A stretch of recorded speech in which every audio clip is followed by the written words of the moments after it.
best parade in the entire nation. Of course it is. Hello, everyone, and welcome. I'm Michele McCormack, along with my parade partner, Tom Zalaski.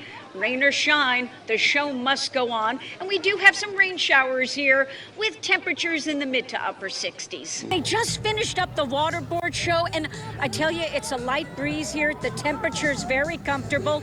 I kind of like the cloud cover so you don't get a sunburn. Now, you might think the crowds that are forming here are for the fireworks, the food, the drink, all good.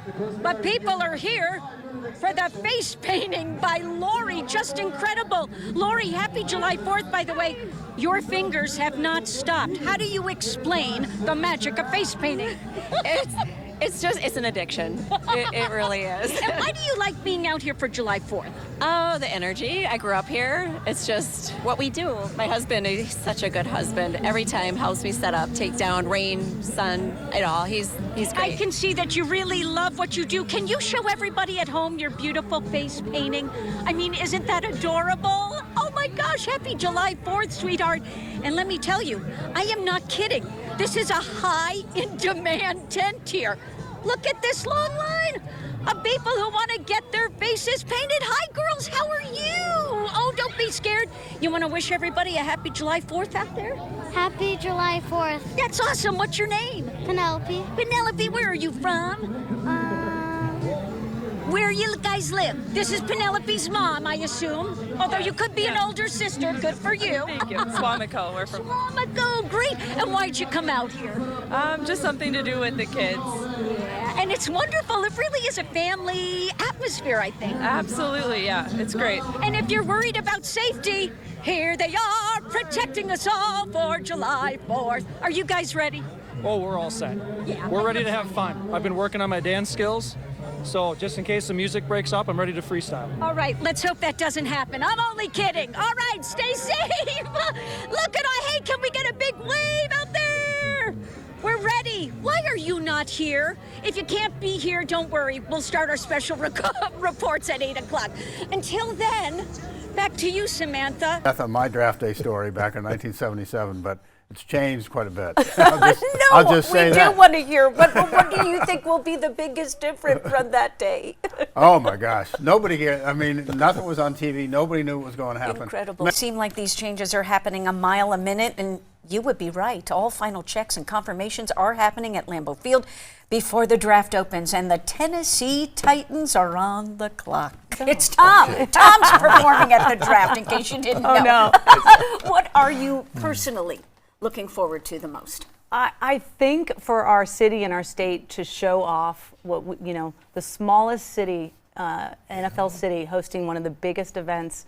Construction is officially underway in Green Bay for the 2025 NFL Draft, with excitement building as the event draws closer. However, road closures have begun, and this is what things look like around dinner time, with those closures around Titletown officially beginning. So with a little patience, the Packers say they hope fans will realize the payoff when they see the finished product. Local 5's Daniel Schuster reports on those first steps for when it's Titletown's turn. Now, knowing where to park during the draft is critical. The Packers continue to encourage folks to download the NFL One Pass app on their mobile phone for changing traffic information. Well, those folks said they wanted a blizzard. We already have snow and ice on the horizon for some in northeast Wisconsin. Let's get the very latest in the forecast with meteorologist Ryan Kudish with what we can expect. Hello, Ryan. Well, this is the day our country says thank you and honors Vietnam War veterans. March 29th is the same day when the last U.S. combat troops departed Vietnam in 1975. Observances have been scattered across Wisconsin. Veterans of this unpopular war still struggle to find their voice and live with the bitterness of defeat when Vietnam fell to the communist regime. We couldn't do what we were trained to do. But we won all the battles. 58,000 lives later. We have dozens of stories of Vietnam War veterans from northeast Wisconsin who have taken part in our Hometown Heroes project. Look for their stories on our website at wearegreenbay.com. Be sure to go on the community section and then click on Hometown Heroes. Time to dish on Wisconsin supper clubs, and just because we're not in the Super Bowl this year doesn't mean we can't savor the memories. Tonight we travel to De Pere and show you where Packers greats slept and ate. The Union Hotel has earned its spot on the Packers Heritage Trail and preserves memories of one of its most famous guests, Coach Lombardi's equipment manager, Gerald "Dad" Brazier. In the 1960s, when they had won one of the world championships, he actually had taken the money that was given to him as a fractional share of the bonus money for winning the world championship, and he put it back into the Union Hotel. In one of the years, he actually paneled the entire room. They've done some upgrades since then. Still, the room retains that nostalgic charm. You'll see more tonight at 10. And to visit all the places we've been to so far, just scan the float code you see right here on your screen. It will take you directly to the dish page at wearegreenbay.com. Manitowoc's Tom Trorig suffered a spinal cord injury after his seizure and a fall at home. We told you last month about a fundraiser for him, and since so many of you responded in kind, Tom wanted to let you know thank you. He's going to cross that finish line. I'm either going to be walking by the end of this year or the beginning of next year. And that's my focus now. Navy veteran Tom Trorig will soon be on the move. After a chili cook-off fundraiser in his honor, Here he is. He was able to purchase a van that will be outfitted for his wheelchair and allow his wife Linda to drive him from their home in Manitowoc to leading specialists at the VA in Milwaukee. So many wonderful people came into our lives since this happened to me, and I can't thank them enough. The nonprofit Patriot Riders of Wisconsin Chapter 2 came to Local 5 News to be sure the word got out. All the event money would go to Tom, who is also a retired Manitowoc patrol officer, after they learned his benefits didn't cover the cost of the van because his injury was not service-related and only half of the cost to get it wheelchair accessible. Just everybody coming in besides coming to try all the chilies were the checks that we received, the phone calls that we received asking for our address for donations coming in. $9,000 from the event was then matched by the Patriot Riders thanks to a gift from an anonymous donor. The couple secured a loan for the rest of the purchase, and then came the decision from the VA that they would pay for all the work to get the van ready for Tom. It's just a breath of fresh air that this terrible tragedy that happened to him is now giving us some light. We're getting better. He's going to be walking again. You know, things are getting back to some normalcy. So to somebody watching, when they see these fundraisers are happening in the community and they're like, can they really make a difference? What would you say? Sure it does. I'm living proof of it. Tom says he's counting on muscle memory to not let him down on his quest to escape his wheelchair. Developed over years of competitive bodybuilding that started with his shipmates all those years ago. And some of the guys got some weights together, and a bunch of us worked out down in the bottom of the ship. And there is one more thing to smile about. We did have more donations that came in over the last week. Patriot Riders do owe you guys another check for $1,098. Oh my goodness. So, thank you so much. You're very welcome. Yeah, that's awesome. Thank you. Wow. Thank you.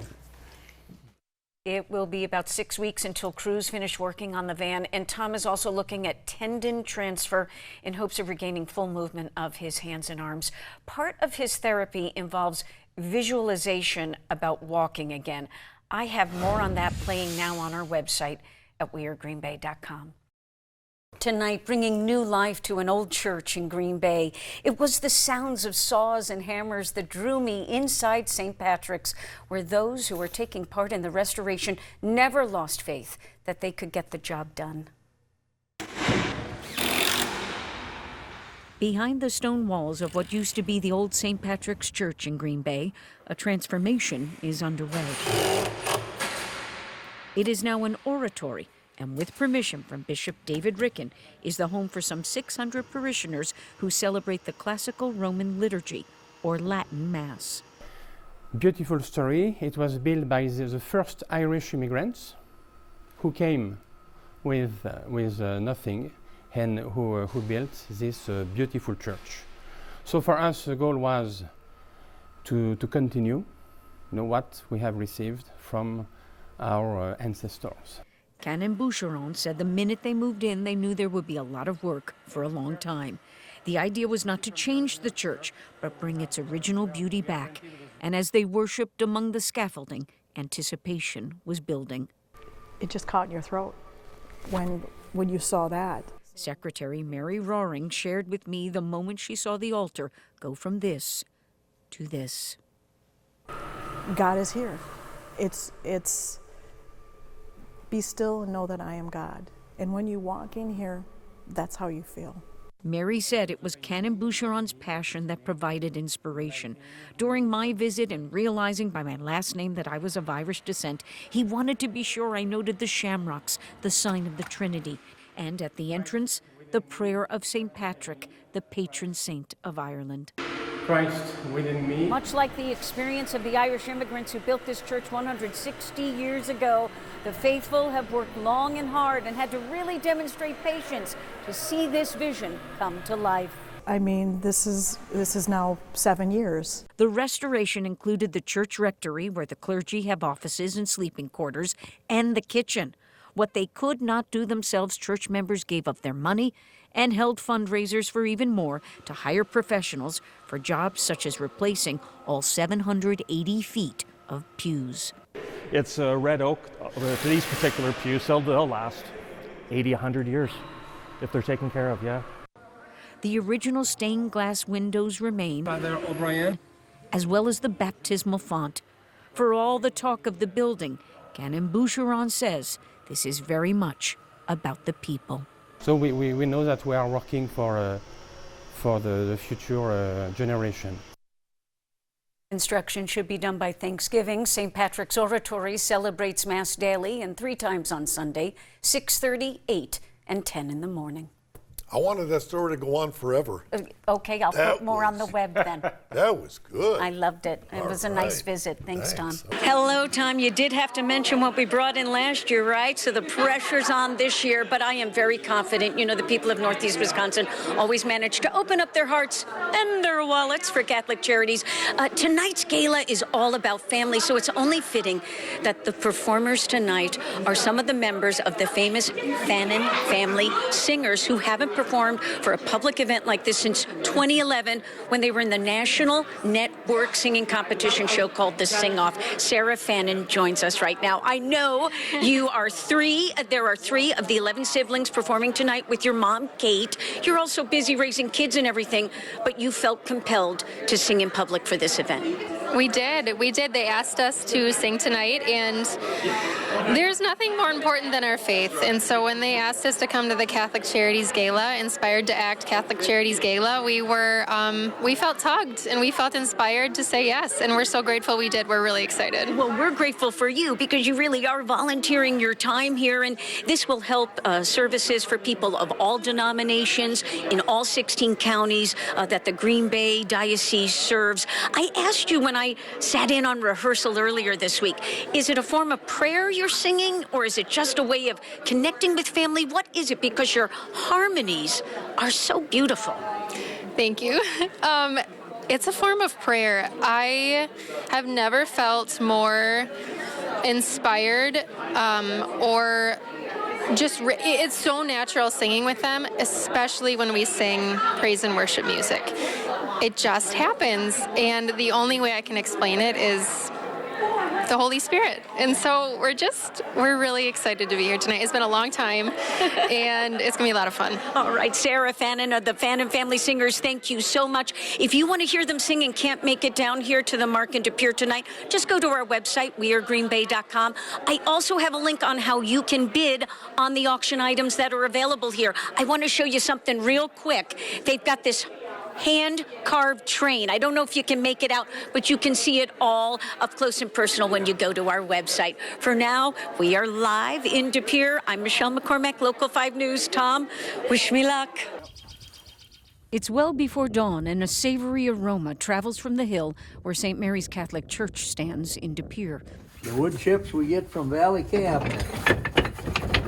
Longtime volunteer Fran DeClean has been tending to the fire since midnight, preparing his famous chicken and vegetable stew called booyah.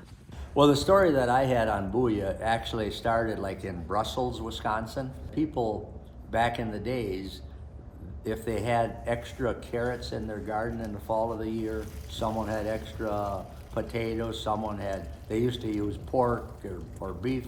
They had a big get together, and whatever everybody had extra, they would put it together in the kettle and cook it up. The preparation began the night before, volunteers cutting up vegetables to fill 2 huge drums and produce more than 110 gallons.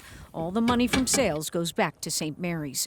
Fran's been doing this for the church for 25 years. I think people help because of Fran.